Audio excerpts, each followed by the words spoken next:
Is this a great game or what? Another edition with the Hall of Famer Tim Kurkjian. I'm his son, Jeff Kurkjian. And Dad, we've got a Hall of Fame guest today. Cakes, better known as Jim Palmer, Baltimore Orioles longtime pitcher and Hall of Famer, is our guest. And I am so looking forward to chatting with him.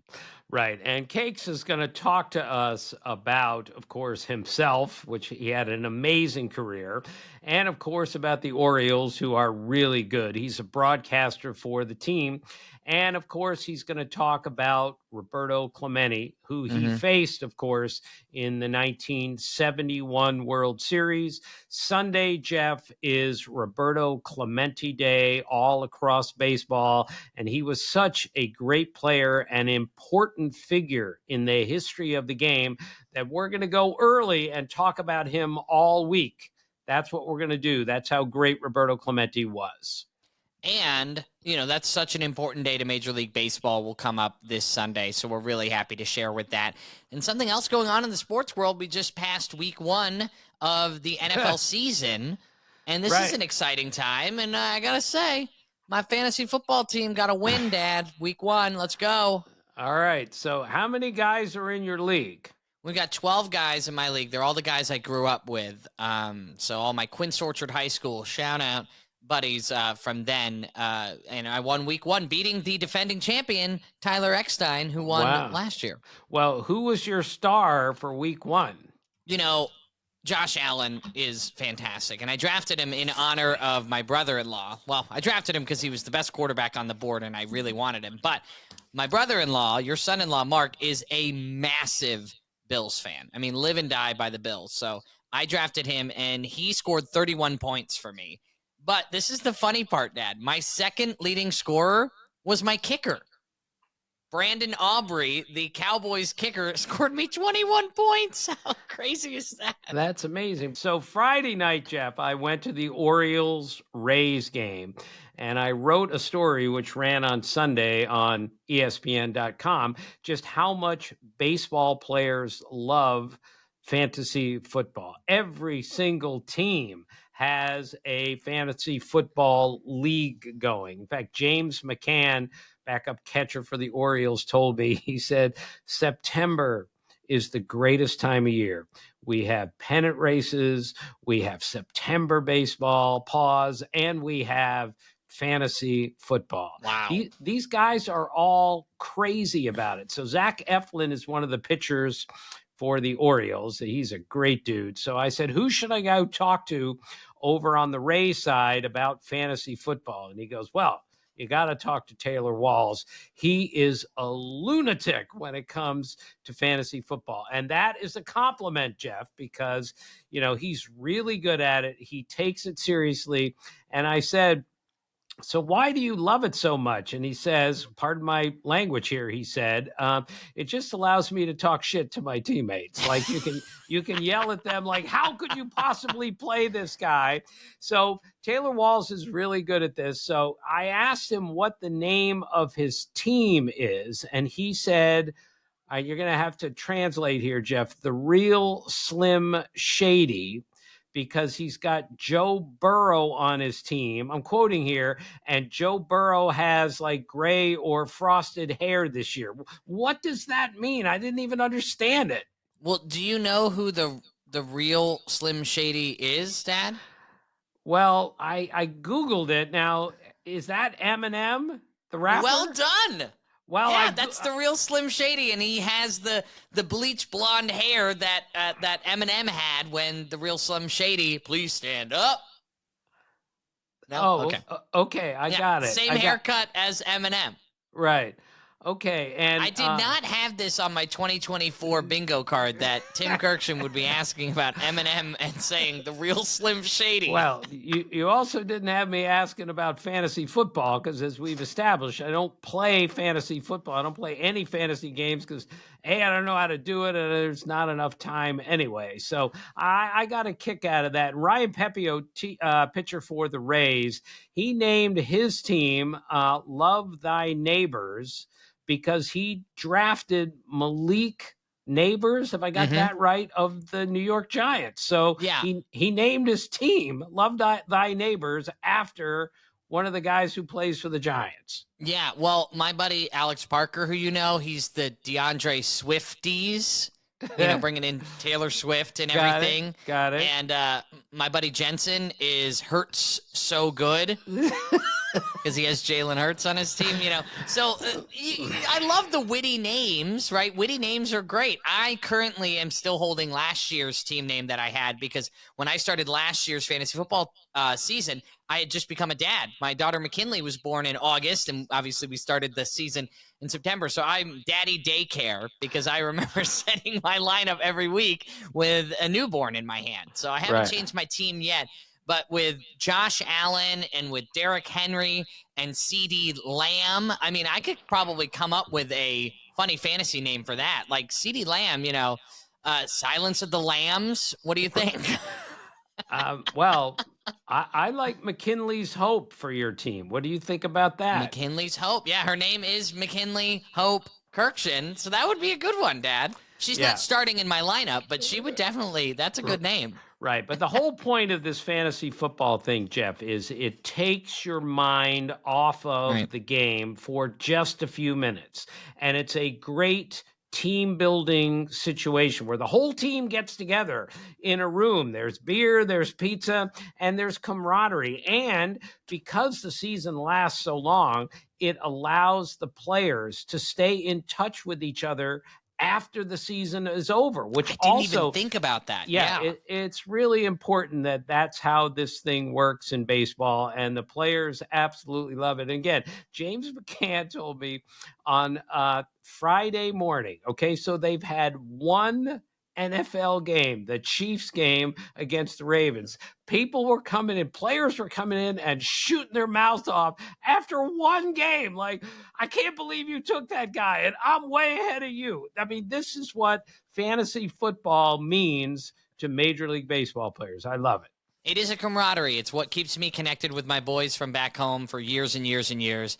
It's really special to us, and it's really important. All right, well, let's get back to baseball then. How about the takeaways from this week in Major League Baseball? All right, so the Yankees have struggled a little lately here, Jeff, but they just secured their 32nd consecutive season of 500 or better. That is the second, it's an active streak, obviously, and it's the second longest streak in Major League history, the longest being 39 straight years by the 26 through 64 Yankees. And the third longest is the Orioles at 18 in a row, 68 through 85. So the two longest streaks are held by the Yankees. Not a surprise. 39 and 32. And then the next longest by any team is 18 straight years. That's how many years in a row the Yankees have been 500 or better, and at least showing how consistent they've been. Yeah, they really have been, and we'll see how things come down to the stretch. You're right. September baseball is the greatest time ever. Right. And September is my favorite month. Right. And Jeff, the Mets were not supposed to be in the September chase after having one of the worst Mays that any pretty good team has ever had. But here they are. They just had their 9-game winning streak snapped on Sunday. But during that streak, Jeff, they went 80 consecutive innings without trailing. And that's even in the middle of an inning. So 80 straight innings without trailing. That's the longest streak since the 2017 Diamondbacks went 97 straight innings without trailing. That's how good the Mets have been. And Mark Vientos, their third baseman, has been right in the middle of all of this. Of all the third basemen with at least 300 plate appearances, only Rafael Devers has a higher OPS than Mark Vientos. That's how good the Mets have been.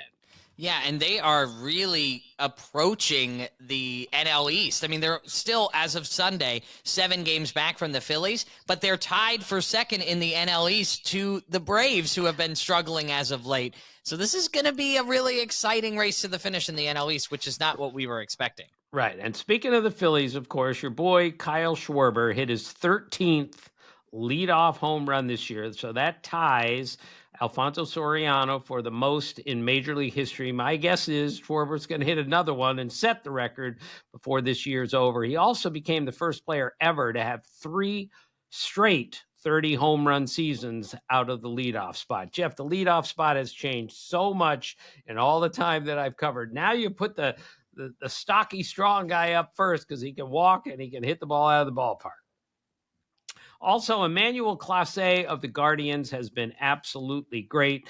He's got 42 saves. He's got an ERA under 1. The only 3 pitchers in history to finish the season with 40 or more saves and an ERA under 1 are Zach Britton, Fernando Rodney, and Dennis Eckersley. That's how good Emmanuel Clase has been, and that's one reason why the Guardians are, I think, the odds-on favorite to win the American League Central because their bullpen is great, and he's the best guy they have. So there was actually something going viral about Emmanuel Clase on X and on Facebook, and people were sharing it. It's the first full 4-season comparison between Mariano Rivera and Emmanuel Clase. And let it be known, Dad, I am not comparing these two pitchers in the sense of more than just their first 4 years, okay? In their first 4 years, Mariano Rivera, 160 saves, 146 for Emmanuel Clase. But Emmanuel Clase, 1.7 ERA to Mariano Rivera's 2.14, and Ks per 9, 8.8 for Clase, and 6.9 for Mariano Rivera. Very impressive numbers through the first 4 years. Once again, I'm not comparing the two in the sense of a long career. That's what makes a career great, is longevity to a certain degree, but that's pretty impressive to see those first 4 years. Of course. And then go back and check Mariano Rivera's postseason career. And then we have a completely different discussion. Totally different argument. Brent Rooker of the A's has been great. Another guy that people just aren't paying attention to. 35 homers, 99 RBIs, 955 OPS. Look, Jeff, the A's can mash, and they are a dangerous team to face right now because they can hit the ball out of the ballpark. Willie Adames, shortstop for the Brewers, hit a home run in 5 straight games. That ties for the longest in history by any shortstop. And he's the 3rd Brewer ever to hit a home run in 5 straight games at any position. And he's a free agent at the end of the season. He is a really good player. And last thing, Jeff, I'm always fascinated by walk-offs, but it's clear walk-offs do not have any sort of correlation towards whether you're good or not. Like the Marlins just had their 10th walk-off win of the season. And as you know, the Marlins aren't very good. The Yankees this year, who are pretty darn good, have 2 walk-off homers. And the 82 Brewers, who went to the World Series, had 1 walk-off the whole season. And they went to the World Series. So you really can't correlate, walk-off numbers to whether a team is really good or not. Well, it's funny because it's not like the cycle, which is cool because you got 4 hits in a game, right? But a walk-off obviously equals a win, but it equals 1 win. I mean, the Marlins are just one of 3 teams that are statistically eliminated as of Sunday from the playoffs. So how is that possible that they've got 10 walk-off wins, but they only have 54 wins? So right. Like about a fifth of their wins are walk-offs. Right.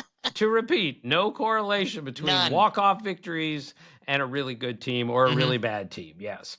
Okay, game changer this week, Jeff, is obviously Roberto Clemente.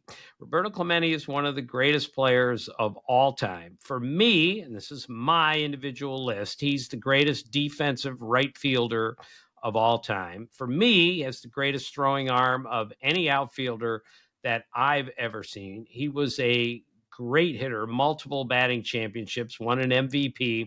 Larry Boa once told me, of all the guys who hit the ball hard at him in his major league career, he said, it's not even close. Roberto Clemente hit the ball the hardest. That's how great Roberto Clemente was. And to repeat, Sunday is Roberto Clemente Day, and we will honor him all across the major leagues. Yeah, and we have a very special guest joining us.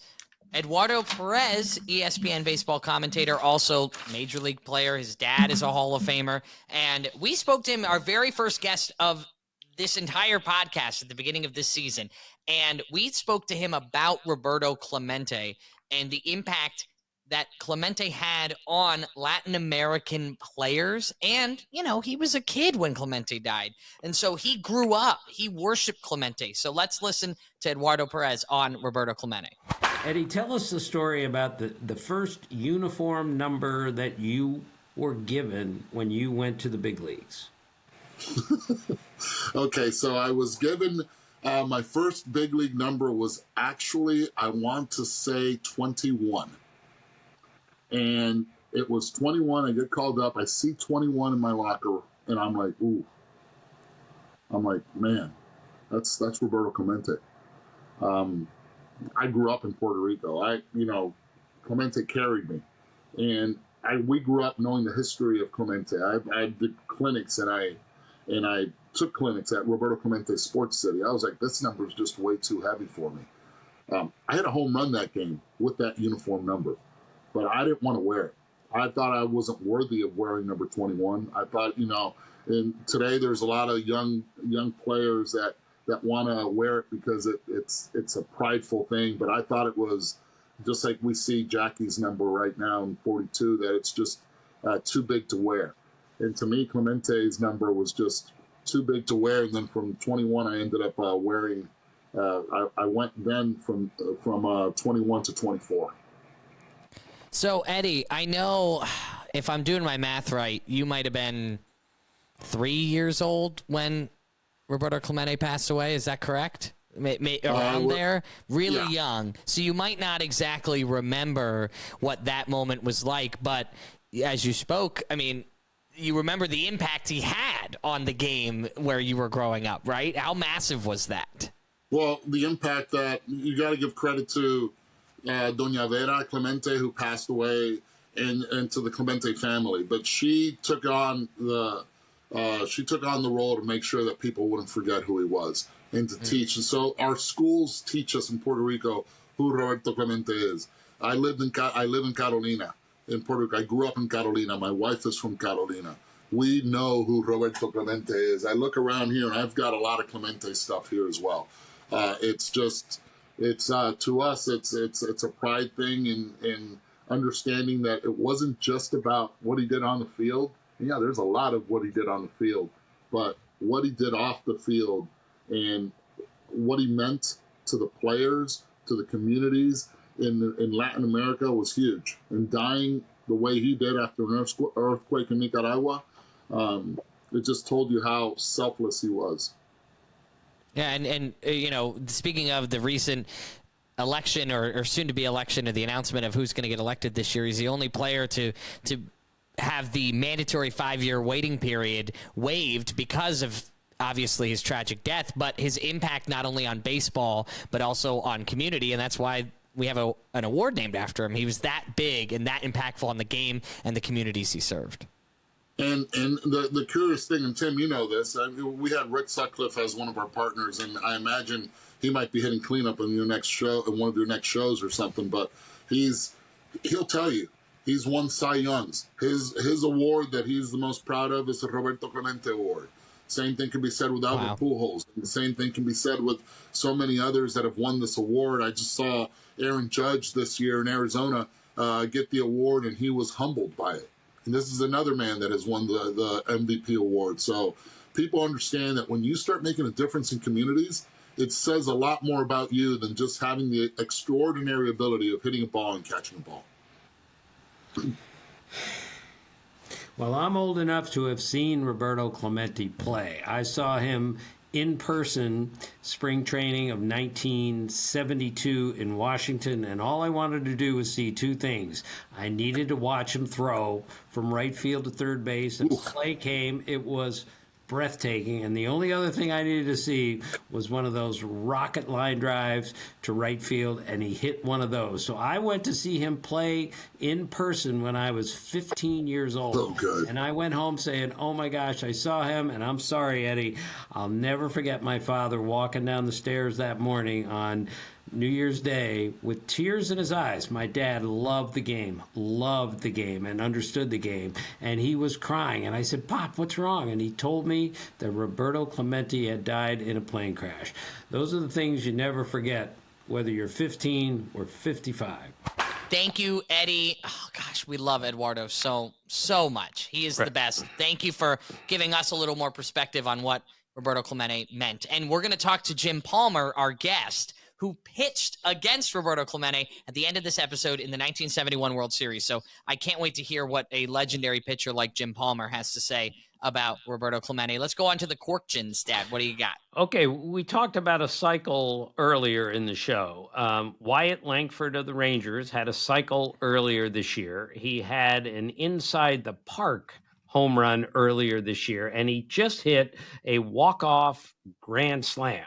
So the last guy to have all three of those in the same season, walk-off, grand slam, inside the park homer, and hit for the cycle, was Jose Reyes in 2006. And according to Elias, no rookie has ever done all three in the same season. That's what Wyatt Langford did. Pretty cool.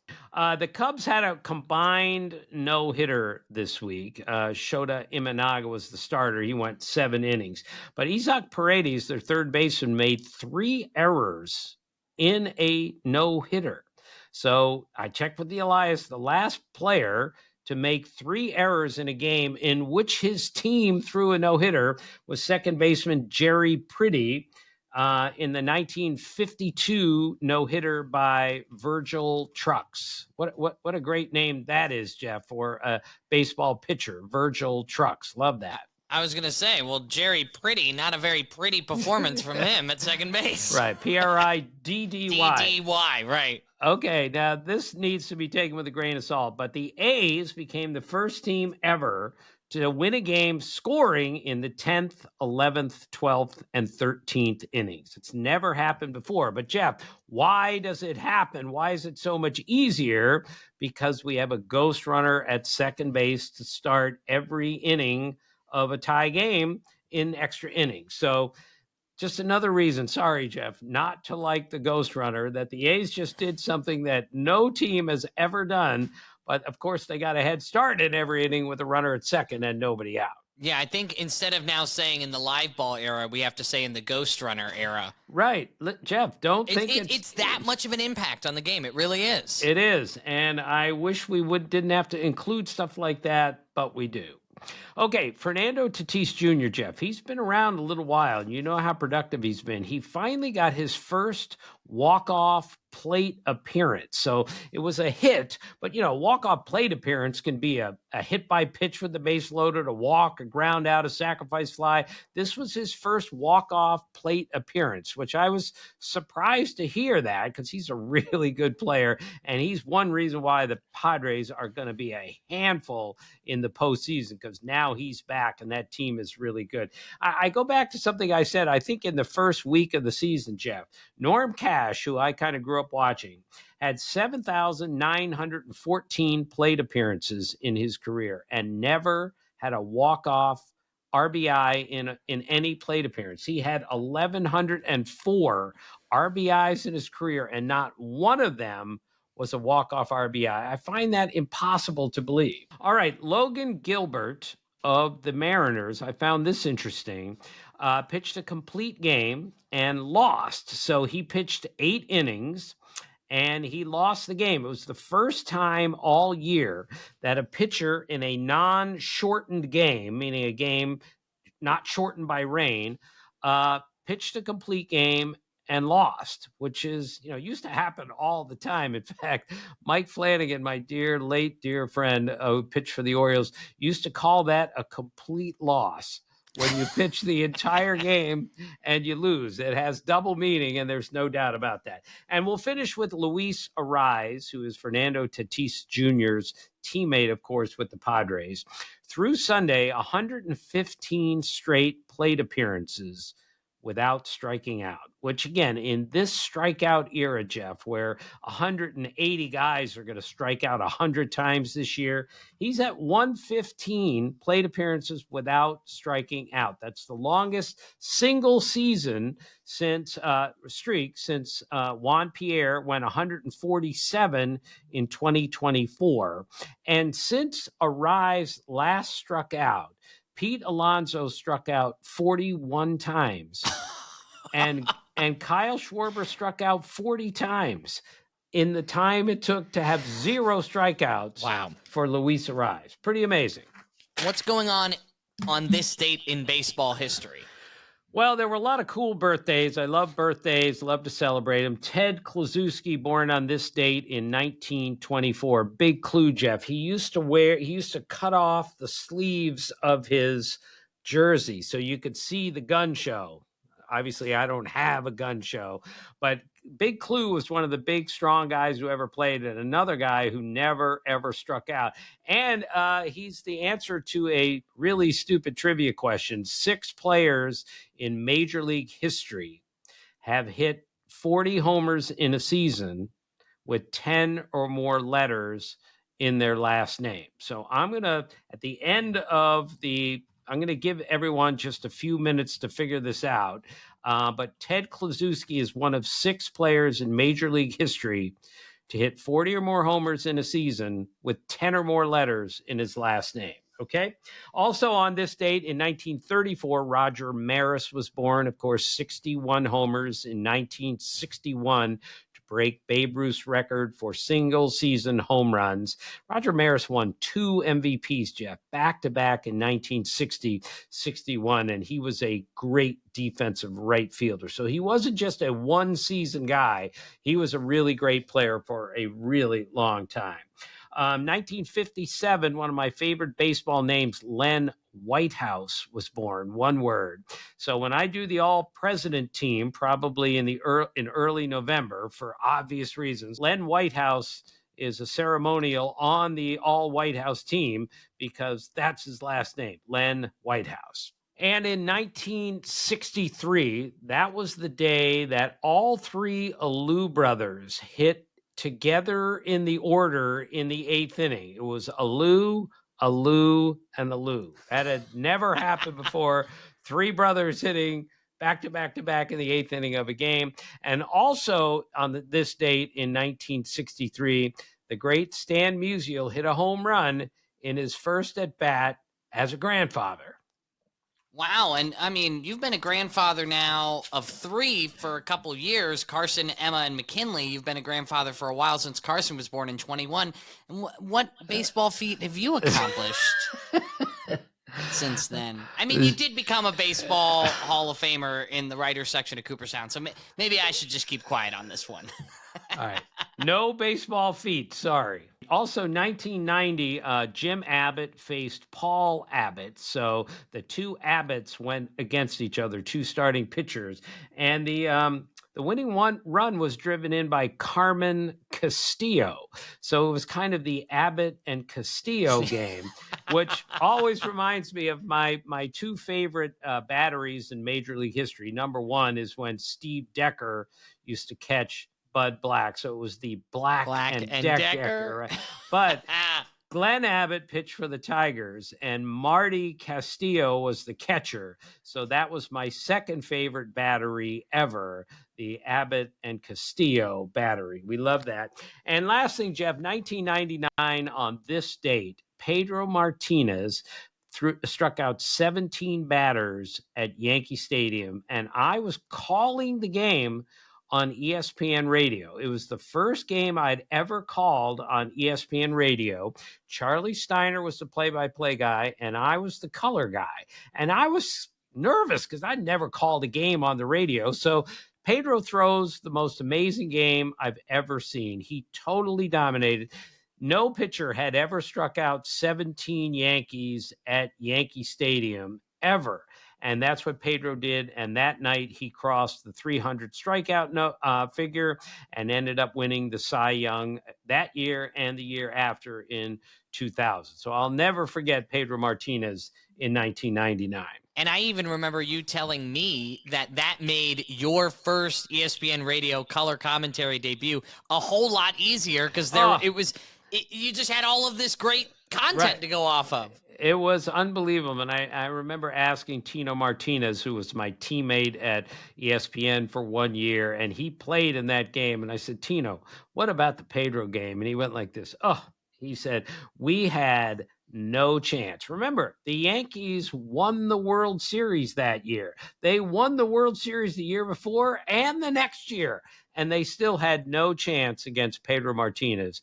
That's how good he was. Okay, I got to finish the trivia question. Six players, 40 homers in a season, 10 or more letters in their last name. Rico Petrocelli, Carl Yastrzemski, Roy Campanella, Edwin Encarnacion, Curtis Granderson, and Ted Kluszewski.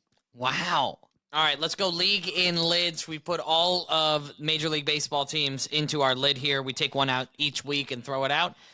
You've got the Los Angeles Angels. Oh boy, poor Angels. Jeff, they're going to finish under 500 for the 9th consecutive season, which is the longest consecutive streak among active teams. The Angels with Mike Trout and Shohei Ohtani, and it's just not right. And they're starting to rebuild there, and hopefully they can get Trout back next year 100%, but it's something's got to happen there for that team to really turn around. I will say, Jeff, some of my favorite players there, Tim Salmon was one of the great Angels ever, and he never made an all-star team. He's one of the greatest players in Major League history never to make an all-star team. But I'll also remember they had a pitcher named Jim Slayton, and Jim Slayton was most known for pitching with the Brewers, but he finished his career, most of it, with the Angels. So he went 2.5 months, one season in the mid-'80s, I want to say 85, without winning a game. 2.5 months. He's a starting pitcher. So his brother went on a hunger strike and only ate soup until his brother won another game. So he went 2.5 months eating only soup, and he lost 16 pounds waiting for Jim Slayton, who was a good Major League pitcher, Jeff, to win another Major League game. And Jim Slayton's brother asked his dad, would you like to be in on this to help your son? And Mr. Slayton said, look, I love my son, but I'm not crazy. I got to keep eating. That's incredible. All right, our Kurkjian Quandary for this week, we debate it with all of you. You can chime in on our social media if you don't follow us already on X, Instagram, and Facebook at Great Game or What. You can also watch the show on YouTube and comment in the comments of each video. What do you got, Dad, Kurkjian Quandary? Okay, we have Roberto Clemente, who has the strongest throwing arm I've already established of any outfielder I've ever seen.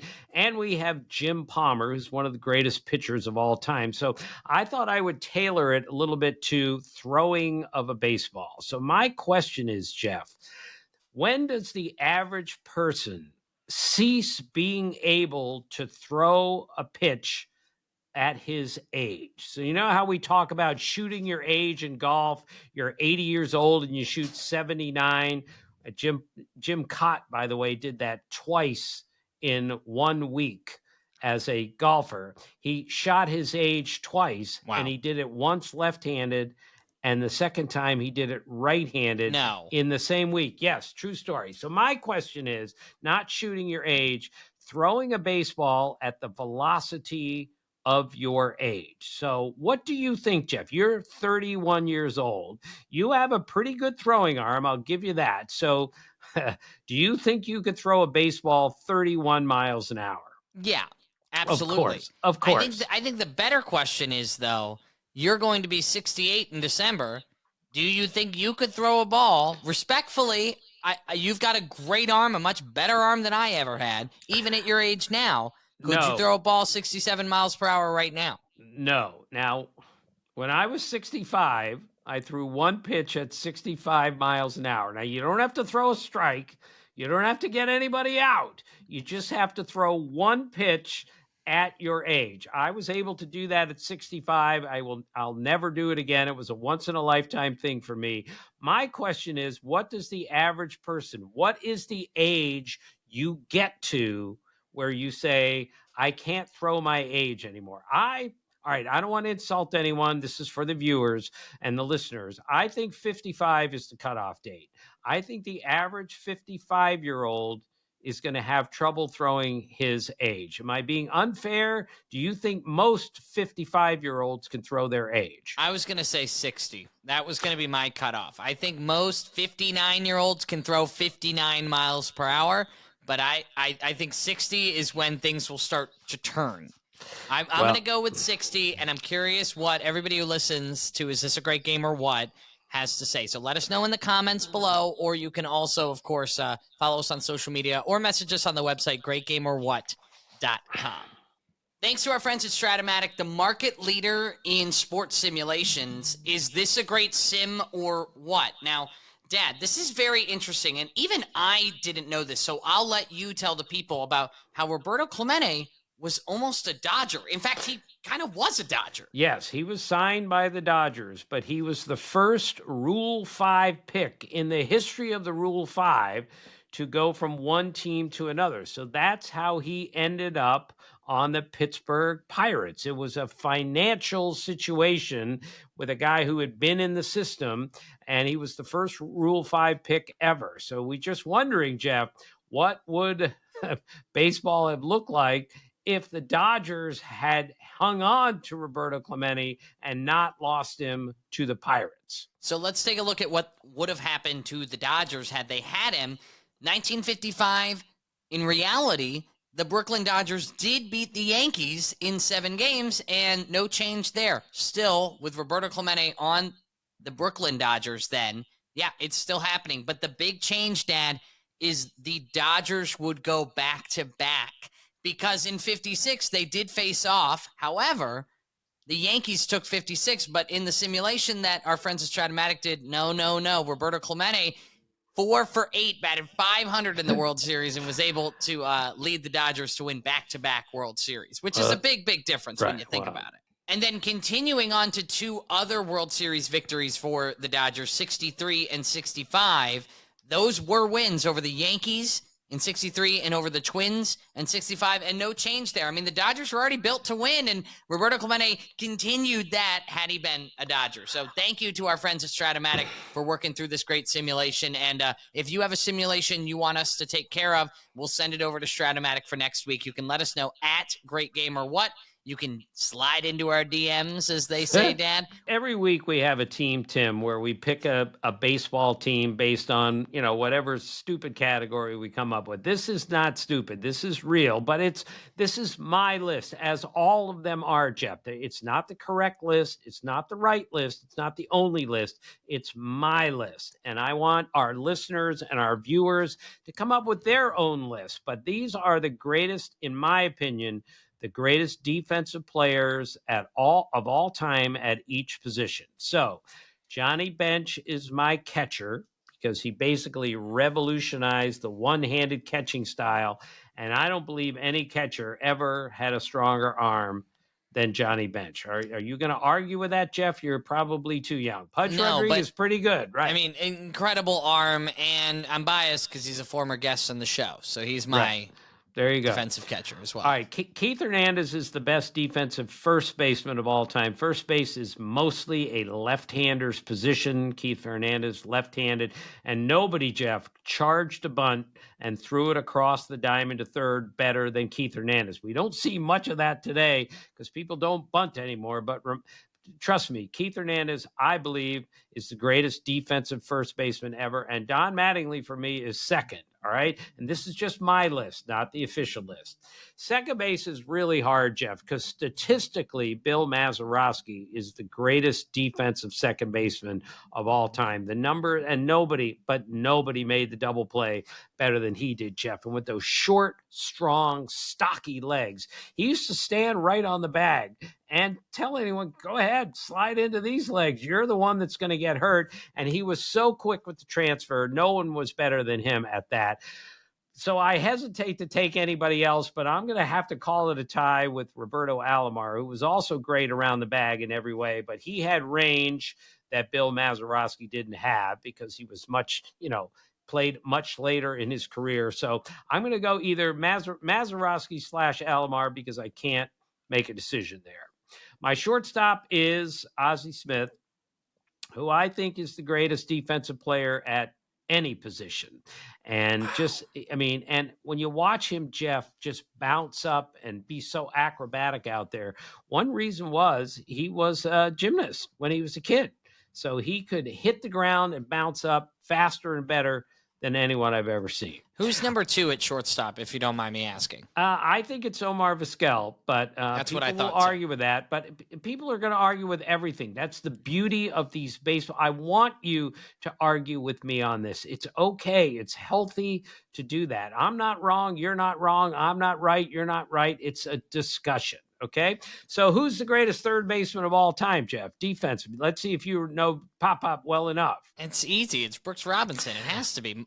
Right. Just the sheer amount of gold gloves. Right. 16 gold gloves. And wait till you hear the story that Jim Palmer tells about Brooks Robinson later in this podcast. I'd never heard it before, and it is absolutely priceless. Okay. The greatest defensive left fielder for me is Carl Yastrzemski. And obviously, he played his entire career in Boston. Nobody played the wall better than him, but it didn't matter where he played. I believe nobody played left field better than Carl Yastrzemski.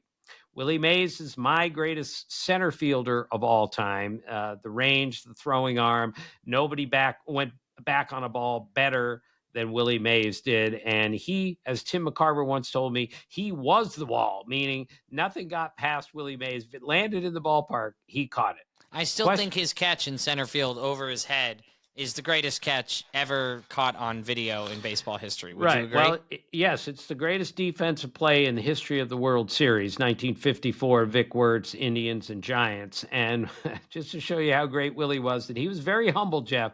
Willie looked at me once and said, I made at least 10 catches in my career better than that one. That's how great Willie Mays was. Right. And again, Roberto Clemente is the greatest defensive right fielder of all time because the throwing arm was unmatched of any outfielder, in my opinion. And the way he went to the line and would spin and throw, he was just breathtaking to watch in the outfield. And Jim Palmer is going to talk about that also. Jim Palmer was a great fielding pitcher. So was Jim Cott, who we mentioned. But I'm going to go with Greg Maddux, who won the most gold gloves of any pitcher ever. And here was the beauty of Greg Maddux, Jeff. As a pitcher, he never threw a ball straight unless, of course, he wanted to. So he had movement on everything.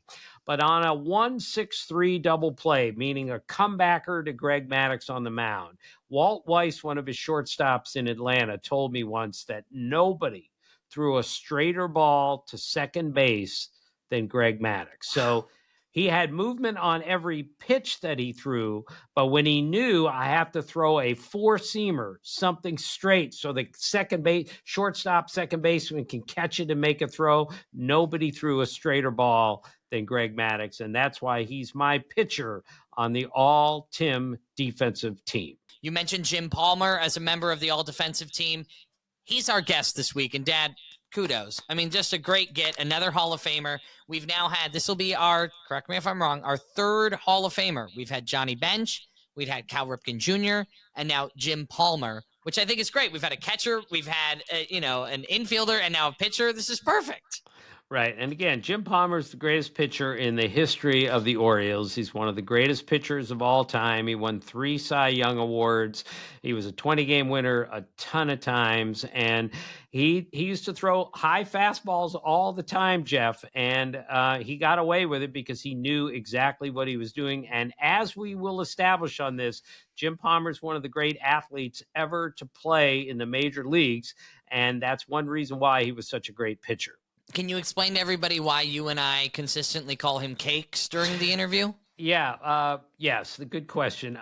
When he came up, he used to eat pancakes as, carbs and everything to get him ready for a start. So that's where pancakes became cakes, and we can't give out his email address, but the word cakes is in his email address. So that's how I can't call him anything other than Cakes on First Reference now. And it was so cool that my own son called Jim Palmer Cakes in this interview. Cakes, or Jim Palmer, Hall of Fame pitcher, is joining Is This a Great Game or What? Coming up next.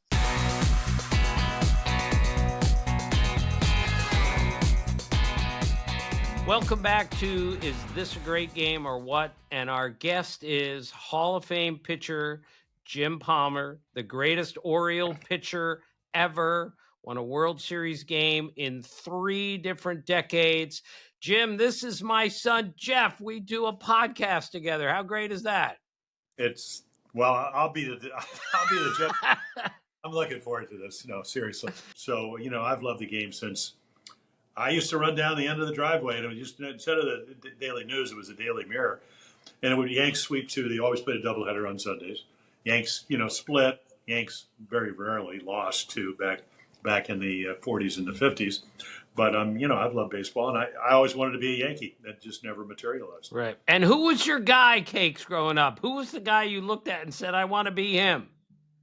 Well, probably Mickey Mantle. I ended up being, I was a good outfielder. Billy Martin wanted me to sign as an outfielder. And then my senior year in high school in Arizona, I got astigmatism. So balls that I used to crush, I foul off. So I always had trouble wearing glasses and pitching. So, I kind of pitched with blur vision most of those years, but apparently, considering who I actually had as teammates, it seemed to work out pretty well. Blurred vision, Cakes. This is the ultimate hand-eye coordination sport, and you had blurred vision early on. Hey, you go to Cleveland, try to pitch in that ball. And then, we're into the racial world now, but Elrod Hendricks used to paint his fingernails when he put the signs down. And Earl said, well, what are you making fun of him? I said, no, I want to see the signs. With a man on third base, I don't want to throw a breaking ball when he thinks it's a fastball and have it go back to the. He said, "Well, this is," and I said, "Earl, let us handle this." The old Dave McNally quote. The only thing you know about hitting, Earl, was tough to, or the only thing you know about pitching was tough to hit. Everybody gives me credit for that, but that was Dave McNally who set him straight. Cakes, in your first major league start, you hit a home run, correct? No, actually, it was in relief. Okay. I came in on a Sunday afternoon against the Yankees. It was a bunt situation. The great author Jim Bouton was pitching, and he thought I'd be bunting. And Hank used to let Don Larson, who was on that team, who was a terrific hitter. Don, of course, the 56 perfect game in the World Series. Dick Hall came up as a third baseman, became a very good relief pitcher. In bunt situations, he'd let us swing away on the first pitch. Everybody's coming in. And, usually they threw high fastballs back then. And Bouton threw me a high fastball out over the plate. And I hit a, high fly ball down the right field line in Baltimore. And, for a 2-run home run. And, probably 30 years later, I was doing the Bob Costas shows. And he said, did you ever hear the radio of Joe Garagiola describing your first major league home run? And I said, actually, Bob, no, I haven't. And he played it back. And it was Pepitone sneaking in at first, Boyer creeping in at third. Here's the pitch to 19-year-old Jim Palmer. It's a high drive to right center field. 19-year-old Jim Palmer has just homered over the right center field wall. And if Palmer had pulled that ball, Boyer was so close to home plate, you would have had to pick him up with a special. So that's a description by Joe Garagiola on to have a, That is incredible. And I never heard it for 30 years, but I know, again, that was Hank Bauer being aggressive, and he let the guys that could hit a little bit hit. Jim, it's pretty incredible in your Hall of Fame career. You never gave up a major league grand slam. However, it's become a bit of a lure that you did give up a minor league grand slam. Is that true to the one and only Johnny Bench? Yeah, I'm not taking it away from Johnny because he's one of the greatest catchers ever. We actually went up in 1967 to play in Buffalo, and they had the racial riots. So they moved the game. I think we played the first game there, and it's where the Natural was that movie was shot in that stadium. I think old War Memorial Stadium. And the irony of that is the day before we played a day game, and Johnny hit a jam shot to right field, and I'd just gotten there because I had the sore arm, and I said, "Who's that? Who's that guy?" They get always a Punch and Judy hitter.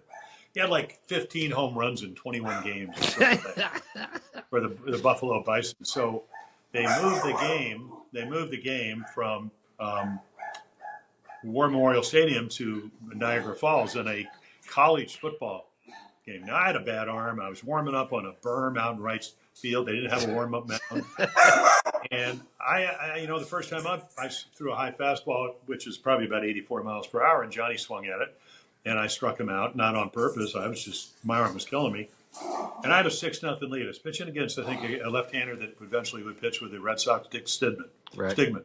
I walked the bases loaded with a 6-run lead. And Tim, you were around, Earl Weaver. You think he was? So he runs out to the mound and says, "Hey, just throw the ball." I can't tell you exactly Right. the language. Just throw the ball down to the. Right. Right. I did. And Johnny hit it about 450 feet towards Niagara Falls, and Earl ran right out and took me out of the game, and we went on to win. Have you noticed that Jim Palmer remembers pitch counts and pitches from 50 years ago? Unbelievable. Well, you know what? I remembered the 3.5-hour bus ride that took us to Fort Myers one way.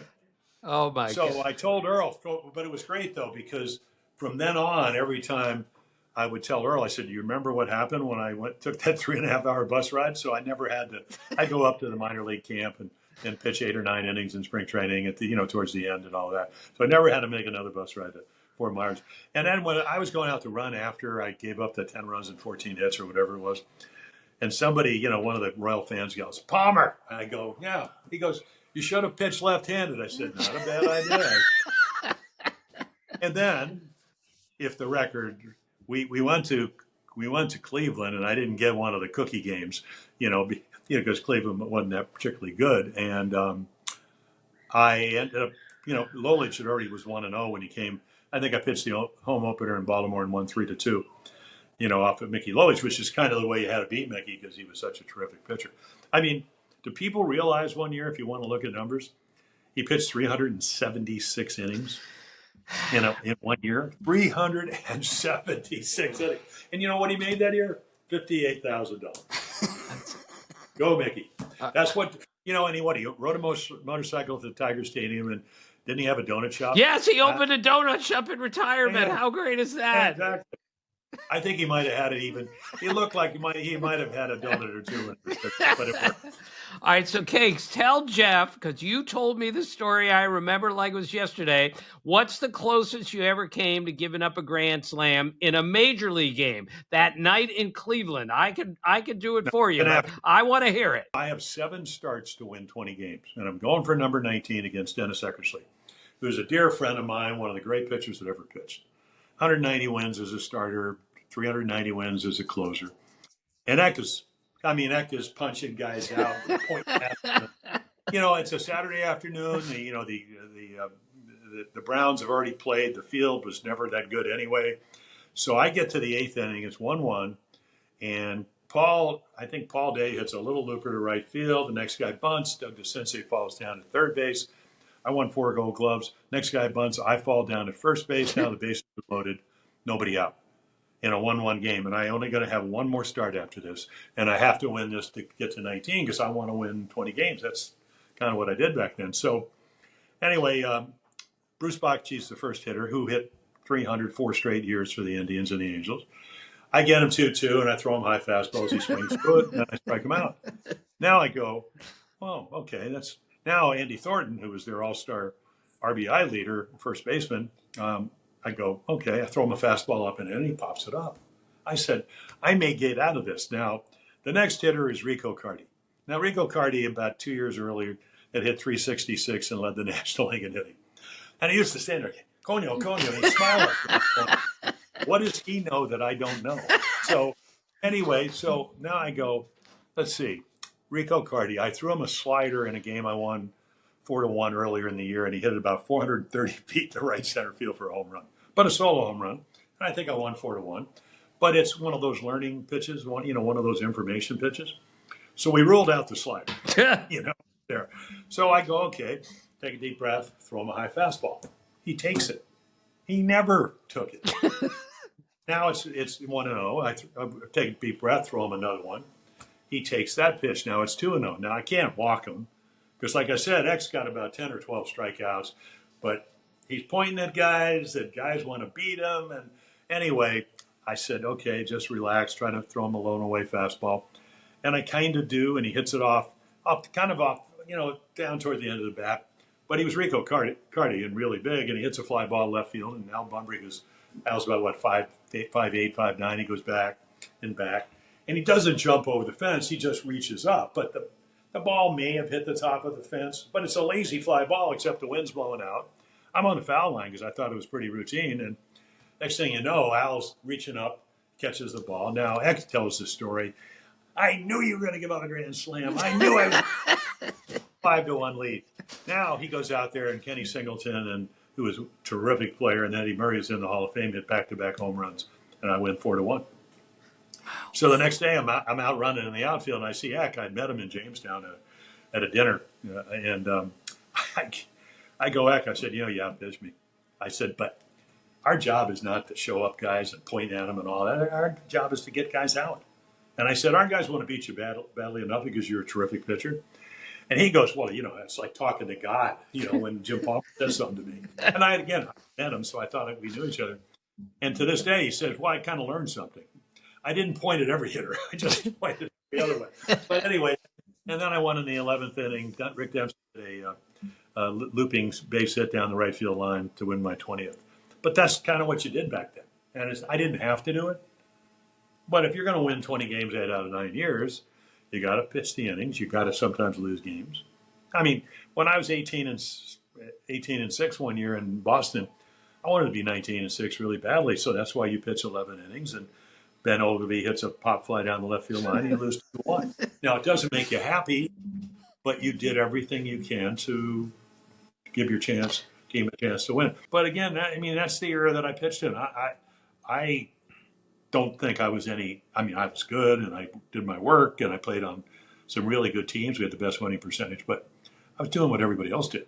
And when you're Robin Roberts, when you're 19 and he's 38, and then you look, back then you didn't have your iPad, but if I went on my phone here or my iPad that I'm talking to you, okay, 605 starts, 307 complete games. Guy could pitch a 12-hit shutout, and you go, geez, you're going to help me learn about that? You're going to mentor me? That's how you learn. So, I learned from some of the greatest pitchers ever, and if they weren't teammates, I was certainly watching what they did, and then you try to go out there and emulate them. And every time I go back to Cooperstown, I had a nice career, but so did Ferguson Jenkins, and so did Carlton, who won the second most games ever by a left-hander, 329. And then, I knew Warren Spahn and got stuck in an elevator with him in Buffalo. I'm asking him, how did you win 20 games 13 times after you were 25? and if you light up a cigarette, I'm going to kill you. You wanted to light up a cigarette when we were stuck in an elevator.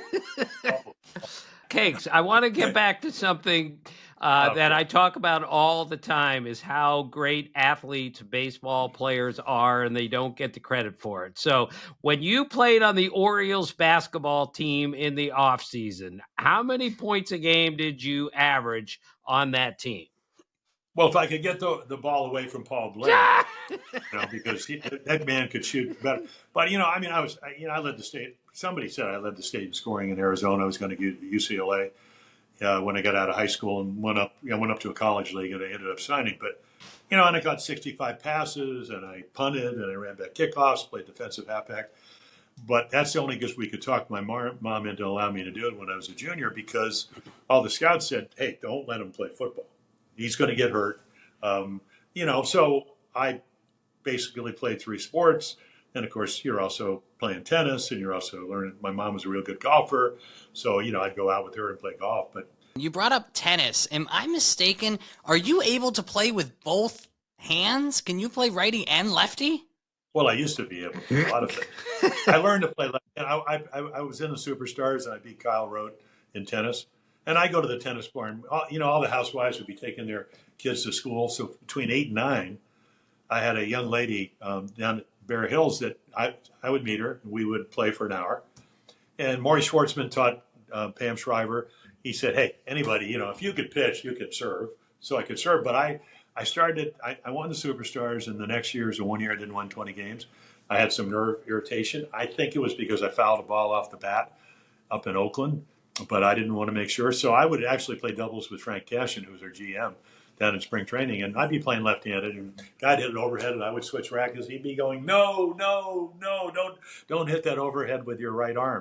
Cakes, you won the Superstars. Did Kyle Rote finish second? No, I didn't win. I beat him in tennis. Oh, you beat him in tennis, but what was it like competing in the Superstars? That was, I mean, embarrassing because those guys were really, Vitus Gerulaitis set the all-time eight record. I said, did you train for it? He goes, no, I play tennis 3.5 hours. So there were some really gifted guys. I talked Brooks Robinson into doing the obstacle course. I go, Brooksy, what do you have to lose? And the sun was going down. I think we're in the Bahamas, and I felt so bad because it's a 12-foot wall, and you kind of have to go up the rope, and then so Brooksy's doing it, and I see his hand come up the top of the wall, and about 2 minutes later, here comes Brooks's body. Now you drop. And then you got to go through a water jump and all that stuff. And I really felt bad for it. I was going to give him one of my Gold Gloves so he'd have 17. So that's how bad I felt. Cakes, I've known you for 40 years, and I have never heard the Brooks Robinson at the obstacle course. It's unbelievable. Well, Brooksy, what do you have to lose other than killing yourself? Plus, Brooks. Brooks passed away. September, but there's no nicer human being than Brooks Robinson. Right. Great player.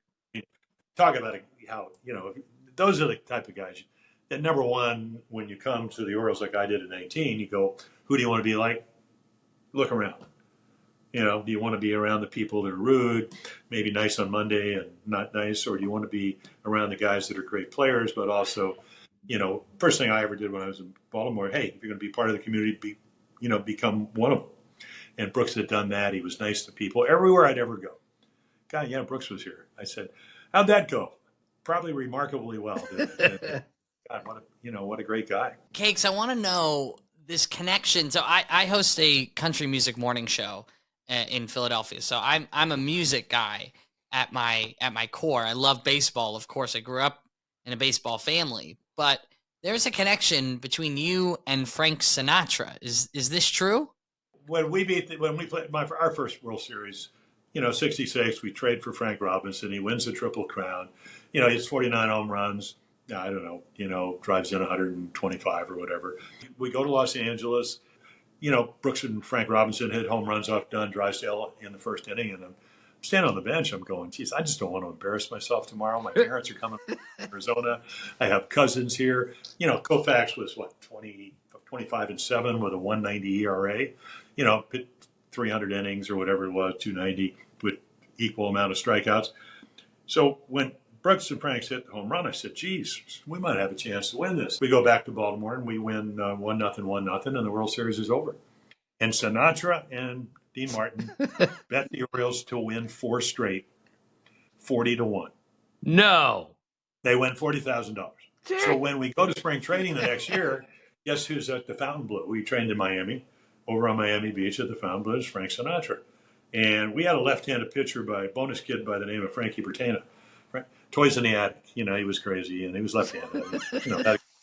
So he knew Jilly, who knew Frank, who had a club with him or whatever. And I guess Jilly said, hey, you did win $40,000 betting on that team that's across the causeway.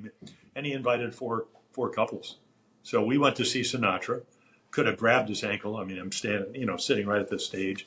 Got to meet Mia Farrow afterwards. And people said, what was it like, meeting Frank Sinatra? I said, well, he's a little guy with sweaty palms. That can really sing. All right, Cakes, we need to But don't tell Frank.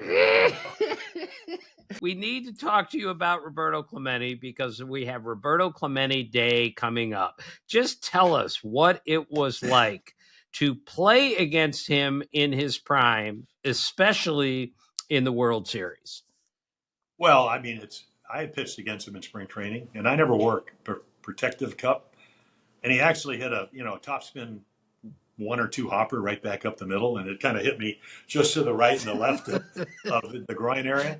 So I remembered who he was. And then the other thing is, one of the great All-Star games was the 71 All-Star game, where There are 6 home runs. The American League didn't beat the National League very much. We ended up winning, I think, 6-4. Everybody that hit a home run, and that is in the Hall of Fame.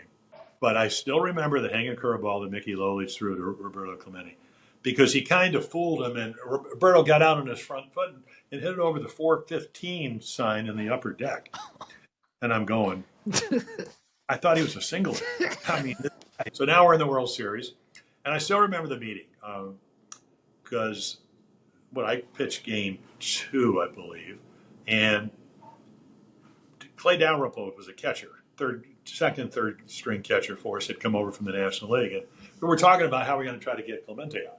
I mean, they also have Richie Hebner and Bob Robertson, and they got this guy Stargell, who ended up hitting 479 home runs. So Clay says, well, hey, you can throw him up and in, but I don't know if you want to do it more than once. Throw him a curveball or a slider, but you don't really want to stay with that pitch either. And I'm thinking, well, how do you ever get the guy out? And then we found out you don't, because he got 13 hits. I mean, he hit every ball from here. I mean, a home run off me to right field, which was just a fastball away, and then he tripled to left center field on a fastball over his head. We had trying to get the tie run. He took a ball off the wall down the 309 sign and threw it on the line all the way in the air, no longer maybe 14 feet high, all the way to home plate. Stole bases, really did everything that great players do. I mean, it's an honor to get to play against those guys. Now, obviously, he 13 hits. We ended up losing. Steve Blass had a great series, beat us twice. The last game was 2-1. But this is what baseball is all about. When you get to see, just imagine if you were his teammate. I got to be with Frank Robinson and Brooksy and, Ripken and Murray and Blair. And, I saw Don Buford at Dodger Stadium. He was one of the great leadoff guys. Or, Boog Powell, MVP in 70, second in 69. If you get to come to the ballpark as a player, what's it like to play with those type of guys? Clemente, like I said, hey, you can go here, but don't do it more than once. So, because he could hit everything. Most hitters had holes, but of all the hitters that I faced, I mean, Carew got his singles. George Brett was a marvelous player. Do I want to give you a single to left, George, or I want you to hit one on the waterfall? I wanted to give him a single to left. With Clemente, I didn't want him to hit a home run to right field, or I didn't want him to triple on a high fastball to left field, but he had the capabilities of hitting any pitch you threw. All right, Cakes, let's pivot to the 2024 Orioles. You're a broadcaster for the team. You work with our dear friend Kevin Brown, who does the greatest Jim Palmer impersonation I've ever seen. I love it. Oh, it is so funny. Have you never heard Kevin Brown do you? No, he did. I asked him to do Vince Scully the other night at Dodger Stadium. I want everybody to know this. It was pathetic. And because he's good at it, he's good just about at everything else. Well, he's great at impersonating you. Just tell us about the 2024 Orioles. Where are they, Cakes? What do you see when you watch them? Well, I see a MASH unit with 13 guys in the IL. I mean, it's okay. The league is not as good as it was last year, but even last year, the Yankees had to do a stretch run to get to 82 and 80. The Red Sox underachieved. They had all kinds of injuries. Toronto, who knows what's going on up there? I don't know. They spend a lot of money and don't really play probably as well as they should because they have some really good players. It's a foot race to the barn.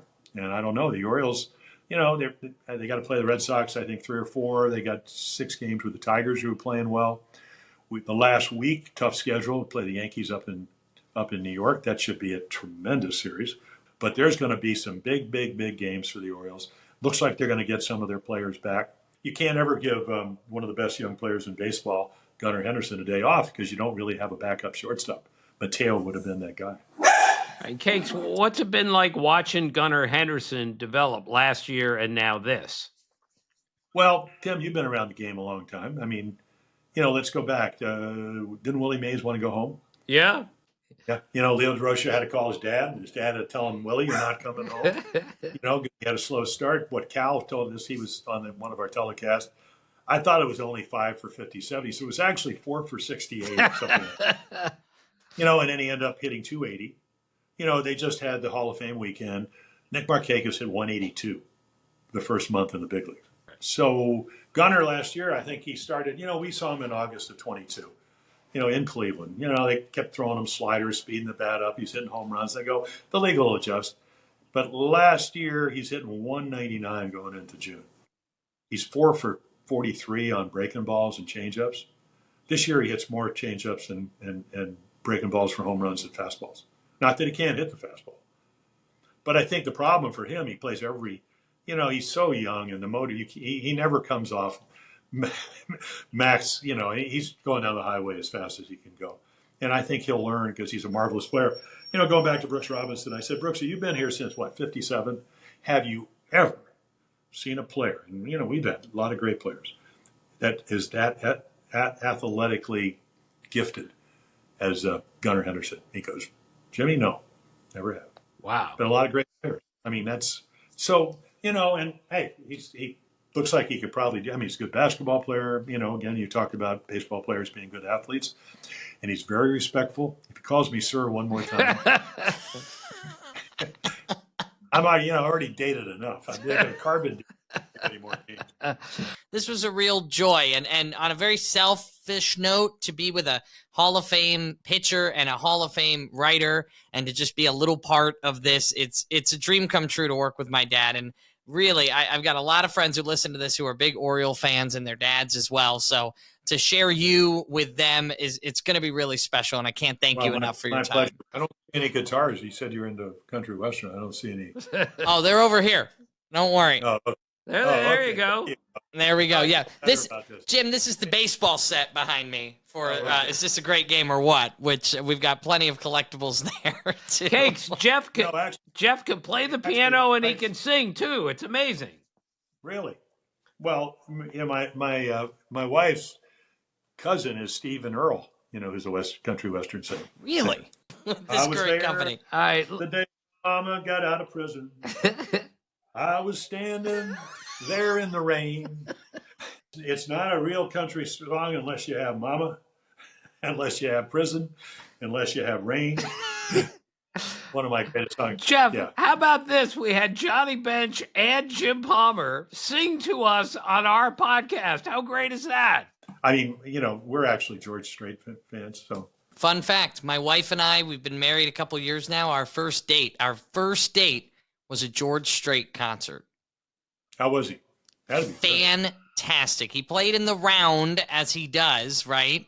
And he stood there and sang, no flashiness. He would face the audience for 2 songs. Then he would turn and he'd face this side. And he'd turn back and face. And it was unbelievable. Although I will tell you this fun story. We were, maybe 25 and 23 at the time.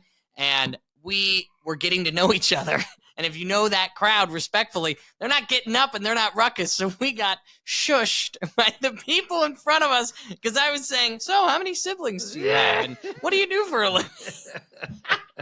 Cakes, thank you so much for joining us. This has been a blast. Okay, guys. All right. Thank you, Jim. Cakes. Cakes, Jim Palmer on Is This a Great Game or What? And so many great moments from that interview, but just so fitting for what's coming up on Sunday, Roberto Clemente Day. I think him talking about how great of a player, and I love you can throw him that pitch, but don't throw it twice. He was like, well, how the heck do you get him out? You don't. That is just such a beautiful representation of a pitcher respecting a hitter's ability. Oh, yeah. And, Jeff, this speaks to why baseball, one of the million reasons why baseball is so great, is the pitcher-batter confrontation. I mean, I go back to 1966 is really the first World Series that I can understand what I was truly watching. And, Frank Robinson is facing Sandy Koufax, in 67, Triple Crown winner Carly Yastrzemski is facing Bob Gibson. 1969, Frank Robinson, Brooks Robinson facing Tom Seaver. And this goes in every World Series, that beautiful, great hitter, great pitcher confrontation. And 71, Jim Palmer against Roberto Clemente. That's what World Series memories are all about. And it just saddens me a little bit that our starting pitchers don't go more than 5, 6, 7 innings in a World Series anymore, because you want to see Palmer against Clemente in 4 at-bats, not in 2 at-bats. Next week, we have a great guest on the show. Dan Patrick is going to be joining us. Thank you so much for listening. And as always, thank you for being a part of our family.